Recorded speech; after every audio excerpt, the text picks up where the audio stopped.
सहकारी समितियों के लाभ, हर एक काम के कोई ना कोई बेनिफिट तो होते ही है, चाहे आप एकाकी व्यापार करो, साझेदारी में करो या कंपनी में कोई काम करो, कोई भी काम करो उसके कोई ना कोई बेनिफिट तो होते ही है। तो उसी तरीके से आज हम जानेंगे कि सहकारी समिति के क्या लाभ होते हैं। अब सहकारी समिति का मतलब क्या होता है? एक दूसरे के सहयोग से किसी काम को करना सहकारी समिति कहलाता है, या किसी का सहयोग करना।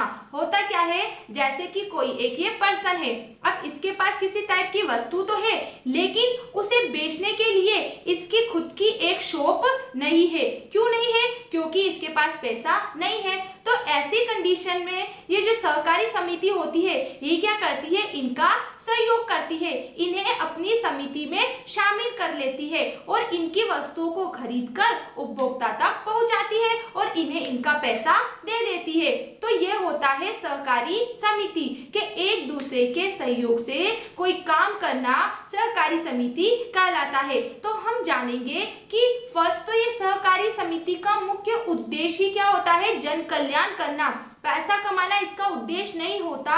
इसका उद्देश्य होता है उपभोक्ता को उचित मूल्य पर वस्तु उपलब्ध कराना, और बीच के जो मध्यस्थ होते हैं, मध्यस्थ कौन? जो थोक व्यापारी, फुटकर व्यापारी, ये व्यक्ति क्या होते हैं?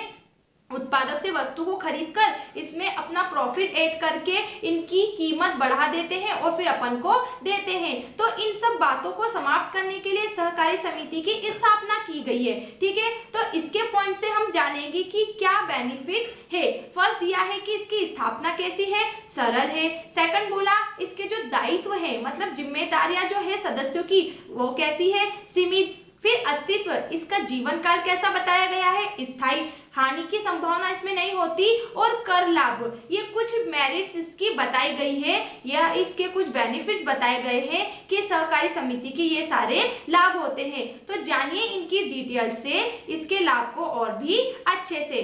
ठीक है फ्रेंड्स, तो फर्स्ट हम जानेंगे सरल स्थापना, कि सरल स्थापना में हमें क्या बताया गया है। इसमें बोला गया है कंपनी व्यवसाय की तुलना में सहकारी समिति की स्थापना कैसी है? अत्यंत सरल है, मतलब इसको ऑपरेट बहुत ही आसानी से किया जा सकता है और इसको अच्छे से हम संचालित भी कर सकते हैं। कैसे? कोई भी 10 व्यक्ति मिलकर क्या करते हैं? समिति का पंजीयन करवा सकते हैं और इस काम को कर सकते हैं। लेकिन अब देखो कंपनी में क्या होता है? कंपनी 2 टाइप्स की होती है। ठीक है, कितने टाइप्स की होगी कंपनी? 2 टाइप्स की। एक पब्लिक कंपनी हो गई है और एक कौन सी कंपनी हो गई? Private company. फिर पब्लिक कंपनी में सदस्यों की कम से कम संख्या कितनी होती है? 7। अधिकतम संख्या पर कोई प्रतिबंध नहीं। लेकिन प्राइवेट कंपनी में कम से कम 2 सदस्य और अधिकतम कितने हो सकते हैं? इसमें 200। तो ये लिमिटेशन दी गई है। लेकिन सहकारी समिति में क्या बताया गया है? कोई भी 10 व्यक्ति जो एडल्ट हो, जो वयस्क हो, जो अनुबंध करने के योग्य हो, जो बातों को समझते हो, जो डिसीजन को ले सके, वो 10 व्यक्ति मिलकर इस समिति की स्थापना कर सकते हैं और अपनी समिति का क्या करवा सकते हैं? पंजीयन। क्योंकि पंजीयन होने के बाद ही इस समिति के काम की शुरुआत होती है। बिना रजिस्ट्रेशन के कोई भी व्यक्ति अपने नाम के आगे सहकारी शब्द का उपयोग ही नहीं कर सकता। इसलिए इसमें पंजीयन ऐच्छिक न होकर इसमें कैसा है? अनिवार्य, आवश्यक, कंपलसरी। ठीक है फ्रेंड्स। सेकंड इसमें देखो सीमित दायित्व क्या है? कि एकाकी व्यापार एवं साझेदारी व्यवसाय के विपरीत इसमें सदस्यों का दायित्व उनके द्वारा क्रय किए गए अंशों की राशि तक ही सीमित होता है। मतलब कि अब वो जो सदस्य है उनकी संपत्ति को बीच में नहीं लाया जाएगा। अगर सहकारी समिति में कोई लॉस हो जाता है, या वैसे ये दिवालिया तो नहीं होती मगर कभी दिवालिया भी हो गई, ठीक है, तो इसमें सदस्यों को जितना इस समिति को पेमेंट देना होगा वो उतना ही देगी।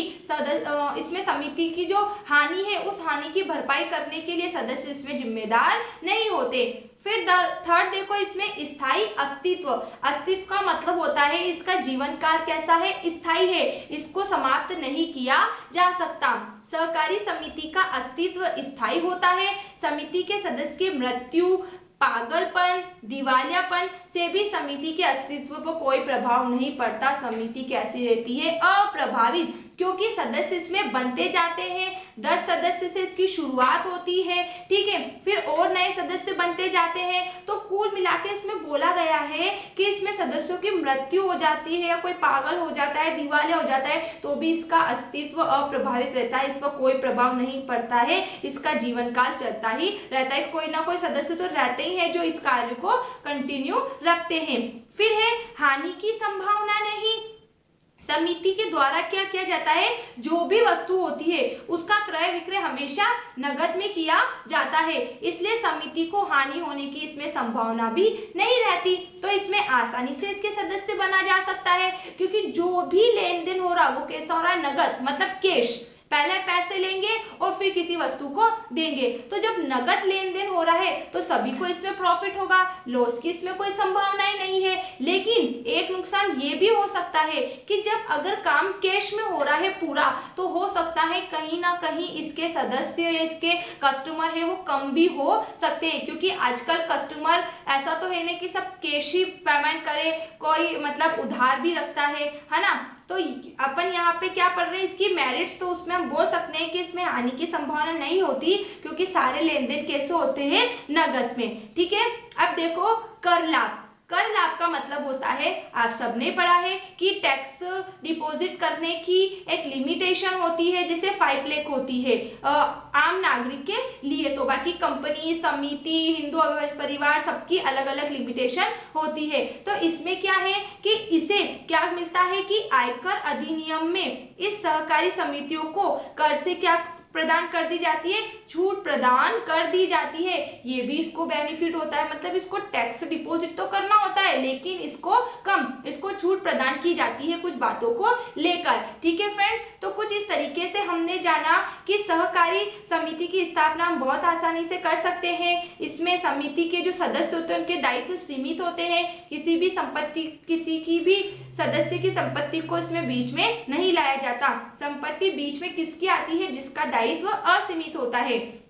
फिर इसका जीवन काल स्थायी होता है, ठीक है। हानि की कोई संभावना नहीं होती, क्योंकि सारे लेन देन कैसे होते हैं? कैश में होते हैं, और इससे आयकर अधिनियम के तहत भी इसे छूट प्रदान की जाती है। तो कुछ इस तरीके से आप सहकारी समिति के सदस्य बन सकते हैं। ओके फ्रेंड्स, अब अगर कोई भी पॉइंट्स में आपको डाउट लगता है तो आप मुझे कमेंट्स बॉक्स में जरूर लिख के बताइएगा। Bye bye, thanks for watching this video.